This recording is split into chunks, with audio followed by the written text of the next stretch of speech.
அதை வந்து அப்பப்போ அமெண்ட்மெண்ட் பண்ணுவாங்க. இப்போ 1985 பார்த்தீங்கன்னா 52வது அமெண்ட்மெண்ட் பண்ணாங்க.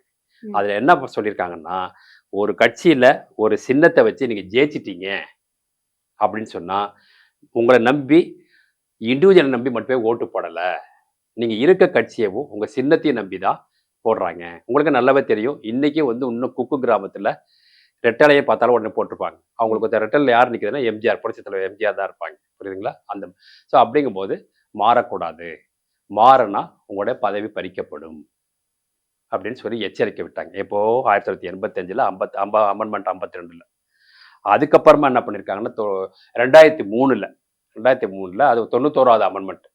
அதுல என்ன சொல்லியிருக்காங்கன்னா, நீங்க ஜெயிச்சு வரீங்க ஒரு கட்சியின் சார்பாக, இண்டிவிஜுவல் இவங்க இண்டிபெண்டன்ட்ட விட்டுருங்க. அவங்க விருப்பம் தான். அத ஒண்ணுமே சொல்ல முடியாது. ம். ஒரு கட்சி சார்பாக நின்னு, நீங்க ஜெயிச்சு வந்தீங்க அப்படின்னா, அந்த கட்சியிலேருந்து ஒரு குறிப்பிட்ட மெம்பர் போறாரு. ஒருத்தர் இப்போ ஃபார் எக்ஸாம்பிள் இதுலயே எடுத்துங்களேன். 47 பேர் எடுத்துங்களேன். 47 பேர் வின் பண்ணியிருக்காங்களா ஆமா. அதிமுகல. இதுல ஒருத்தர் போறாருன்னா, அது வந்து ஆன்டி டிஃபெக்ஷன் தான். ம். அதாவது கட்சி தாவல் சட்டத்துக்கு எதிரான ஒண்ணு தான் அவர் வந்து